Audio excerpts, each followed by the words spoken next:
உழைப்பாளி இல்லாத நாடுதான் எங்கும் இல்லையா அரஹோயா அவன் உழைப்பாலே பிழைக்காத பேருதான் எங்கும் இல்லையா அரஹோயா உழைப்பாளி இல்லாத நாடுதான் எங்கும் இல்லையா அரஹோயா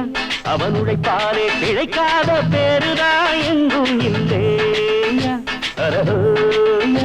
அர சாமியோ சாமி அப்படி இருந்துட்டா காமி கூலியோ கூலி எங்களை நம்பித்தா பூமி பிறர் வாழ்வதே எங்க வேர்வையில் தான் உழைப்பாளி இல்லாத நாடுதான் எங்கும் இல்லையா அவன் உழைப்பாலே பிழைக்காத பேருதான் எங்கும் இல்லையா ஐயா